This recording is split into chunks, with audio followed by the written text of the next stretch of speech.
आज हम soulmate drama की पार्ट 2 को एक्सप्लेन करने वाले हैं और अगर आप लोगों ने इसका पार्ट 1 का एक्सप्लेनेशन नहीं सुना तो उसका लिंक मैंने डिस्क्रिप्शन बॉक्स पर दे दिया है, जाकर वो वीडियो भी जरूर से देख लीजिएगा। तो चलिए आज की वीडियो स्टार्ट करते हैं। पार्ट 1 की एंडिंग में हमने देखा था मिशो और हायन के बीच में झगड़ा हो गया था और मिशो जो है वो हायन को होटल पर ही छोड़कर बाहर से चली गई थी। इसके बाद हम देखते हैं कि कुछ टाइम बीत चुका है और अब हायन और मिशो के बीच में कुछ भी कॉन्टेक्ट नहीं है और मिशो जो है वो अब किसी के साथ में रिलेशन में है और उसके साथ में उसने एक छोटा सा बिजनेस स्टार्ट किया है जहाँ पर वो लोग प्री सेल का काम करते हैं और उन लोगों ने इन्वेस्टमेंट कंपनी पे भी पैसे लगाए हुए थे। और जब मिशो अपने ऑफिस के नीचे में अपने क्लाइंट से बात कर रहे थे तो वहाँ पर जियून आ जाते हैं और जियून जो है वो मिशो को पहचान लेते हैं और जियून मिशो के साथ में बात करते हैं। वहाँ पर मिशो जियून को बताते हैं कि उसने अपने बॉयफ्रेंड के साथ में मिलकर एक बिजनेस स्टार्ट किया है और बिजनेस को अप्रूवल मिलने के बाद वो कनाडा चली जाएगी। और यहाँ पर जियून भी मिशो को बताते हैं कि वो हायन के साथ में शादी करने वाले हैं, लेकिन मिशो कहते हैं कि वो उन दोनों की शादी में नहीं आ पाएगी क्योंकि वो अपने बॉयफ्रेंड के साथ में कनाडा शिफ्ट होने वाले हैं। और तभी हम देखते हैं कि मिशो को अपने ऑफिस से बार बार कॉल आ रहे थे लेकिन मिशो उस कॉल को इग्नोर करते हैं। और थोड़े टाइम बाद मिशो के ऑफिस के बाहर में बहुत सारे पुलिस आ जाते हैं और वो लोग मिशो के ऑफिस पर ही जा रहे थे। और जब मिशो अपने ऑफिस में भाग कर जाती है तो वो देखती है कि उसके बॉयफ्रेंड ने वहाँ पर सुसाइड कर लिया था क्योंकि उन लोगों ने जहाँ पर इन्वेस्ट किया था उन लोगों का सारा पैसा डूब चुका था और अब उसके बॉयफ्रेंड के पास में पैसे को वापस से रिकवर करने का कोई भी रास्ता नहीं था, इसलिए उसने सुसाइड कर लिया। और इस बात से मिशो पूरी तरह से टूट जाती है और वो वहीं पर रोने लगती है। दूसरी तरफ हम हायन को देख पाते हैं जो कि मिशो के बारे में ही इंफॉर्मेशन निकाल रहे थे, लेकिन इंटरनेट पे ढूंढने के बाद भी हायन को मिशो के बारे में कोई भी इंफॉर्मेशन नहीं मिलता। और तभी हायन जो है वो मिशो को जेनिस जॉपलिन के नाम से सर्च करती है और तभी उसको वहाँ पर मिशो का प्रोफाइल दिख जाते हैं और वहाँ पर वो उस लड़के को भी देख पाते हैं जिसने कुछ टाइम पहले सुसाइड किया था। इसके बाद हम हायन को देख पाते हैं जो कि जियून से मिलने के लिए उसके अपार्टमेंट पर आए हुए थे, लेकिन हायन देखते हैं कि जियून जो है वो मिशो के साथ में बाहर से आ रहे हैं और मिशो जो है वो बहुत ही ज्यादा ड्रंक है। वहाँ पर मिशो हायन को देखकर रोने लगती है और वो हायन को बताते हैं कि कुछ टाइम पहले उसके बॉयफ्रेंड ने सुसाइड कर लिया। और हायन जो है वो मिशो को घर के अंदर लेकर आते हैं लेकिन वो जियून को घर के अंदर आने नहीं देती। और वहाँ पर हायन देखते हैं कि जियून के पूरे घर पे मिशो का कपड़ा रखा हुआ है और ये सारी चीजें देखकर हायन का दिल टूट जाता है। और तभी मिशो को उल्टी आने लगते हैं और वो उल्टी करने के लिए बाथरूम पर चली जाती है और वहाँ पर हायन देखते हैं कि बाथरूम पर भी मिशो का सामान रखा हुआ है। और ये सारी चीजें देखने के बाद हायन मिशो के ऊपर गुस्सा करने लगते हैं और वो मिशो से कहते हैं क्या तुम जियून के साथ में सोई हो, लेकिन यहाँ पर मिशो हायन को कहते हैं कि उसने ऐसा कुछ भी नहीं किया है। और फिर मिशो हायन से कहते हैं कि तुम्हारे दिल में जो कुछ भी है तो मुझे बता दो, जो भी तुम मुझसे बोलना चाहते थे वो सारी चीजें आज तुम बोल सकते हो। और यहाँ पर मिशो को भी पहले से पता था कि हायन उससे बहुत ही ज्यादा नाराज है और मिशो को ये भी पता था कि हायन को लग रहा है कि वो जियून के साथ में रिलेशन में है। लेकिन वहाँ पर हायन मिशो को कहते हैं कि तुमको क्या लगता है जियून, तुम्हारी मदर और बाकी सारे लोग तुमसे प्यार करते हैं। और हायन ये भी कहते हैं कि तुम्हारा मेरे सिवा इस दुनिया में कोई भी नहीं है, तुमको हर कोई यूज करता है, एक मैं ही हूँ जो कि तुमको सपोर्ट करती हूँ। और हायन ये भी कहती है कि मैंने कभी नहीं सोचा था कि हम दोनों एक दूसरे से इस तरह से नफरत करने लगेंगे। और हायन कहते हैं कि हम दोनों के बीच में जो कुछ भी हुआ इसमें हम दोनों की ही गलती है। और ऐसा कहकर हायन जो है वो बाहर से चली जाती है। हायन के जाने के बाद मिशो भी रूम से बाहर आते हैं और वो वहाँ पर जियून का जो नेकलेस है उसे वापस से दे देते हैं। और वहाँ पर हम उस स्टोरी को जान पाते हैं कि आखिर मिशो के पास में जियून का नेकलेस कैसे आया। जब वो लोग उस केव पर विश मांगने के लिए गए थे तो वहाँ पर जियून ने मिशो को किस करने की कोशिश किया था, लेकिन मिशो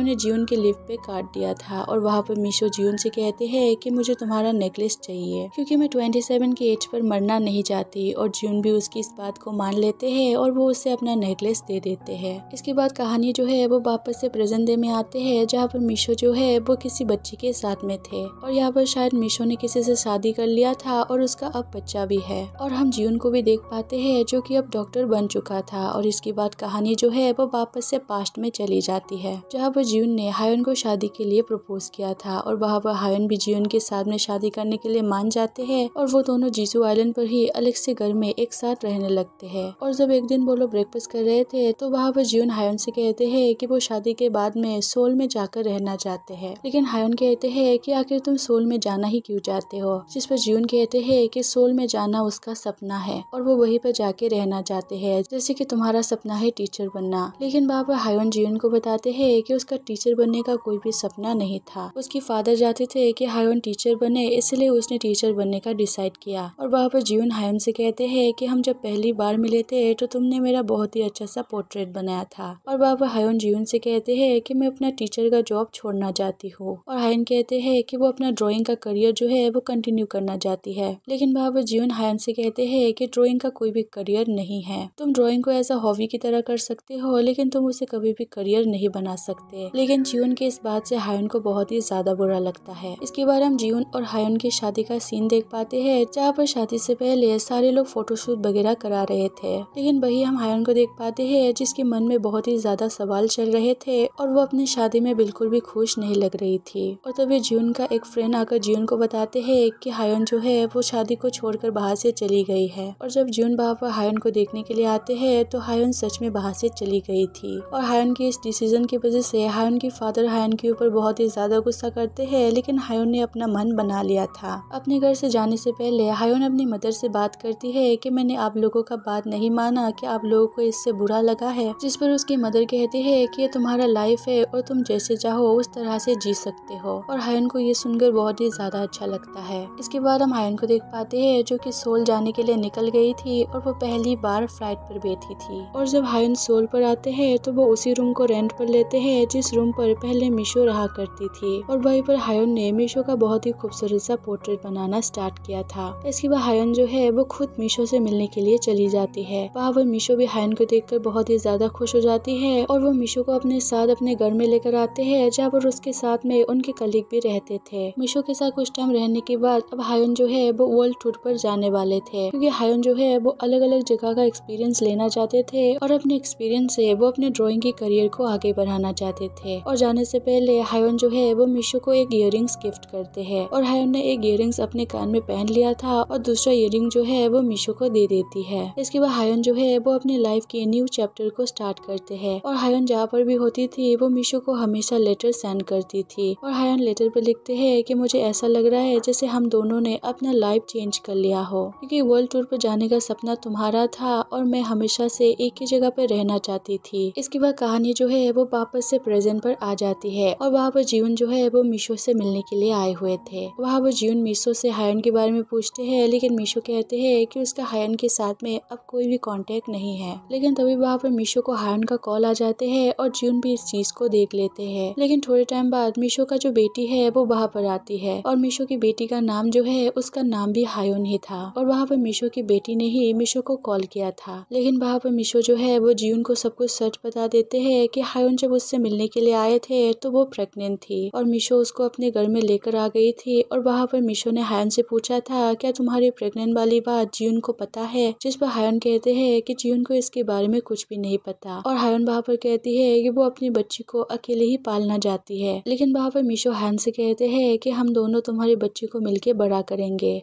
और हायोन वहाँ पर एक बात को रिवील करते हैं कि जिस टाइम पर वो लोग केव पर गए हुए थे वहाँ पर उसने जियोन और मिशो को देख लिया था और उसको ये भी पता था कि उन दोनों ने एक दूसरे को किस नहीं किया था और मिशो ने जियोन को ऐसा करने से रोक लिया था। लेकिन फिर भी न जाने की हायोन को मिशो से बहुत ही ज्यादा जलन होने लगी थी और वो उसे नफरत करने लगी थी। और जब मिशो पहली बार सियोल पे आ रही थी तब वो बाहर से तो ऐसे दिखा रही थी जैसे कि वो मिशो के जाने से बहुत ही ज्यादा दुखी है, लेकिन कहीं न कहीं वो मिशो के जाने से खुश थी। और वहाँ पर मिशो हायोन को कहते हैं कि अब हम दोनों के बीच में सब कुछ ठीक हो चुका है तो तुम इन सब चीजों के बारे में बात मत करो। इसके बाद हम हायोन की डिलीवरी के टाइम को देख पाते हैं, जहाँ पर डॉक्टर मिशो को बताते हैं कि हायोन का बहुत ही ज्यादा ब्लड लॉस हो चुका था, लेकिन फिर भी उन लोगों ने हायोन और बच्चे दोनों को बचा लिया और मिशो भी इस बात से बहुत ही ज्यादा खुश थी। लेकिन अगले दिन जब मिशो हॉस्पिटल पर वापस से आते हैं तो वो वहाँ पर हायोन को नहीं पाती और जब वो हायोन को कॉल करती है तो हायोन मिशो से कहते हैं कि तुमने मुझसे प्रॉमिस किया था कि तुम मेरी बेटी को अपनी बेटी की तरह पालोगे। और वहाँ पर हायन जो है वो मिशो को कहते हैं कि मैं अपना सपना पूरा करने के लिए दूसरी जगह पर जा रही हूँ। और हायन जो है वो मिशो और अपने बच्चे को छोड़कर वहाँ से हमेशा के लिए चली जाती है। और मिशो जियोन को कहते हैं और उस टाइम के बाद से ही हायन ने कभी भी उन लोगों को कांटेक्ट नहीं किया। इसके बाद जब मिशो अपने घर में आ रहे थे तो हमको वहाँ पर पता चलता है कि आखिर रियल कहानी क्या था। जब मिशो अगले दिन हॉस्पिटल पर आते हैं तो पूरे बेड पर ब्लड पड़ा हुआ था। और जब मिशो डॉक्टर से इसके बारे में पूछते हैं तो डॉक्टर बताते हैं कि हायन का कंडीशन जो है वो अचानक से ही बहुत ही ज्यादा बिगड़ गया है। और वहाँ पर डॉक्टर जो है वो हायन को बचा नहीं पाते और वहीं पर हायन की डेथ हो जाती है। और मिशो ये जानकर विश्वास ही नहीं कर पाती कि उसका फ्रेंड जो है वो अब इस दुनिया में नहीं रहे। और मिशो जो है वो हायन की बेटी को अपने साथ में लेकर आ जाती है। हॉस्पिटल पर मिशो हायन के डेथ सर्टिफिकेट पर साइन करते टाइम बहुत ही ज्यादा इमोशनल हो जाती है, क्योंकि हायन जो है वो बहुत ही यंग एज में मर गई थी। वो अभी भी बस 27 इयर्स की थी। और जब मिशो घर में आकर हायन का सामान पैक करने लगते हैं तो उसको वहाँ पर वही इयररिंग्स मिलते हैं जो इयररिंग्स हायन ने मिशो को दिया था। और इसको देखकर मिशो वहीं पर रोने लगती है। इसके बाद मिशो जो है वो हायन की मदर से मिलने के लिए जाती है और हायन की मदर को हायन की डेथ के बारे में बता देती है। पापा हायन की मदर को अपनी बेटी के बारे में सुनकर बहुत ही ज्यादा बुरा लगता है। और वहाँ पर हायन की मदर मिशो को बताते हैं बचपन में हायन और मिशो ने जिस केट को लेकर आया था उसका भी अपडेट हो चुका है। और वहाँ पर हायन की मदर मिशो से कहते हैं कि हायन जब सोल पे रहती थी तो उसने वहाँ पर एक रूम रेंट पर ले लिया था और शायद वहाँ पर हायन का कुछ सामान पड़ा होगा तो तुम उस सामान को भी लेकर आ जाओ। और मिशो भी ऐसा ही करती है और वो हायन के एड्रेस पर चली जाती है। और वहाँ पर मिशो को पता चलता है कि हायन उसी रूम पर रह रही थी जहाँ पर मिशो पहले रहा करती थी। और वहाँ पर मिशो उस पोर्ट्रेट को भी देख पाती है जिसको हायन ने बनाया था। और वो स्केच जो है वो अभी भी अधूरा था और उस अधूरा स्केच को मिशो जो है वो कंप्लीट करते हैं। और यहाँ पर हम इस बात को भी जान पाते हैं कि मिशो हमेशा से जो ब्लॉग पढ़ा करती थी वो हायन ने नहीं बल्कि मिशो ने लिखा था। और मूवी की एंडिंग सीन पर हम मिशो को हायन की बेटी के साथ में उसी आर्ट गैलरी पर आते हुए देख पाते हैं जहाँ पर मिशो का पोर्ट्रेट लगा हुआ था। और वहाँ पर अब मिशो ने हायन के नाम से और भी सारे पोर्ट्रेट बना दिए थे जहाँ पर हायन की मदर जियोन और वो कैट भी शामिल थे। और वहाँ पर हम मिशो के पोर्ट्रेट को भी देख पाते हैं। और इसी के साथ हमारा मूवी जो है वो एंड हो जाते हैं। अगर आप लोगों को वीडियो अच्छा लगा तो चैनल को सब्सक्राइब और वीडियो को लाइक जरूर कर देना। मिलते हैं अगले वीडियो पर।